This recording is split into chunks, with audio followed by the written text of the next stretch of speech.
What's up, guys? Jake Berlin here. Get ready because Avengers Infinity War is now just a few weeks away. The monster Marvel movie is now on the horizon, and we are so excited here at Apocalypse Movies in anticipation for the big, giant blockbuster of every Marvel character ever. We have decided to put an entire list of MCU movies ranked by a certain number together. Now, the way it works is we have put together our personal lists. We have brought them together by a point system. The point system works as follows. The first movie on our list gets 18 points because there are 18 movies in the Marvel Cinematic Universe. The 18th movie gets 1 point. Everything in between kind of counteracts itself. We add that together. Highest points are at the top, low points at the bottom. This is not us saying that one movie is horrible and one movie is better than the most. This is what we got together with all of our lists combined. We wanted to do separate videos for you, kind of breaking them down, reacting, and kind of revisiting all of these movies because we have been through a monster journey of 10 years of Marvel movies. Now we're going to try and release 6 a week leading up, and that week of Infinity War we're going to release a number of different videos for the movie. We are so excited. We hope you enjoy these videos. And again, don't hate us for ranking these videos differently, but enjoy them at the same time.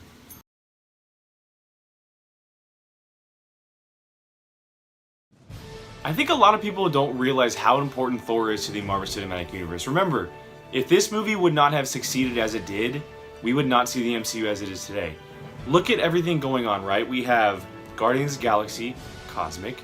We have Thor Ragnarok, which is one of the best Marvel movies to this date, right? We have Thanos with the Infinity Stones, Loki and the Avengers. I mean, there are so many things tied to the cosmic side of this universe, which originated with Thor, the original movie. So this is the first MCU film that went cosmic. A lot of people like to say Guardians of the Galaxy, they finally went cosmic. No, they went cosmic in Thor. And one of the best things was seeing the planet and seeing the bridge and everything. It was just so beautiful, and just seeing the space elements and the way they travel and all of those things. It was really great. It was so fantastical, and it really felt like a way, kind of like a Vikings in space in a way. You got that feeling from it. So I really like to give credit to the first Thor for taking the MCU cosmic when a lot of people don't consider it that way. I think as far as them going cosmic, going into the whole space and all that, I think it was kind of needed because we didn't want to be tied just down to Earth, in my opinion.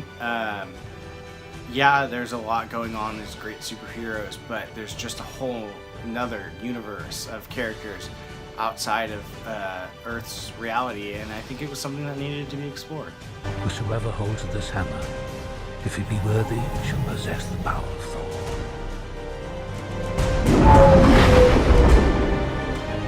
The simplicity of Thor was cool.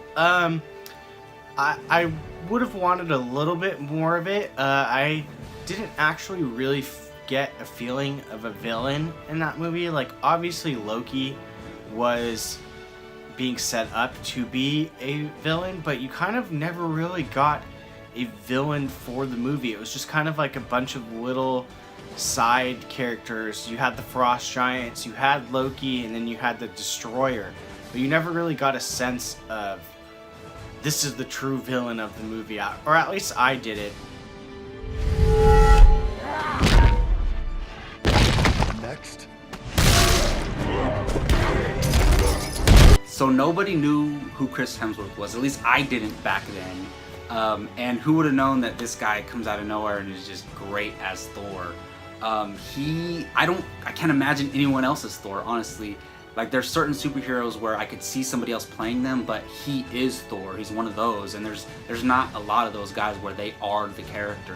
Chris Hemsworth as Thor is one of the best parts of this MCU. You have to think about his filmography in this MCU, right? He's been directed by someone different, except for the 2 Avenger movies, someone different every single time. That is extremely hard to do as an actor when you're playing the same character. That means that you're basically playing a brand new character every time because a director wants to bring something new to the table, right? But we've never said anything bad about the character of Thor, which we pay homage to Chris Hemsworth as him playing the character because of what he brings. So back when the first Thor came out, One thing that a lot of us didn't know about or weren't prepared for was Tom Hiddleston as Loki. Like, of course, now going into a movie with him in it, we're looking forward to him, but back then, you weren't prepared for it. And I just remember watching it before Avengers, thinking that it was a great character overall, and that I really liked the performance and the storyline they gave.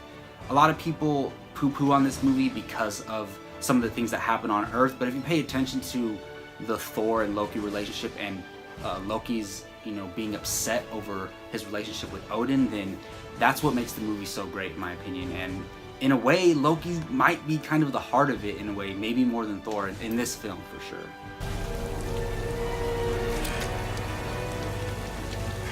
You better call it, Coulson. I'm starting to root for this guy.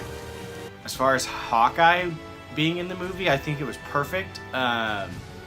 It kind of was the same deal with Black Widow in Iron Man 2. She was a little bit more featured in Iron Man 2, but Hawkeye, I felt like he got his point made across during the movie.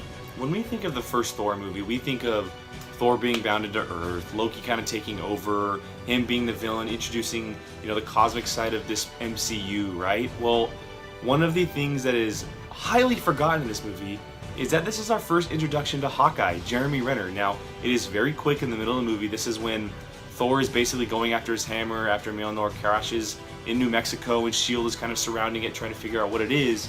He has this quick little glimpse in the movie, and it's a perfect little scene. It's not something like Black Widow and Iron Man 2 or anything else in these movies, but it is so important to this universe because he rounds out the Avengers. So back then, when first Thor came out, I didn't know much about Hawkeye, and you kind of see this guy just sitting up in the tower, and they even make a joke. They say he's up in his hawk's nest or something like that.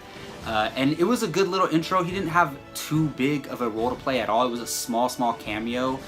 No big impact, kind of like Black Widow and Iron Man 2, but it was cool to at least see him somewhere before you saw him in Avengers. As far as Thor's ranking in our ranking system, I think it's around where it needs to be. I'm kind of torn between like a few that are right next to each other around this area. So honestly, it kind of depends on the mood type thing. But it's around where it needs to be, because it's not a movie that deserves to be at the bottom, and it's not a movie that deserves to be at the top. So I think it's placed pretty well.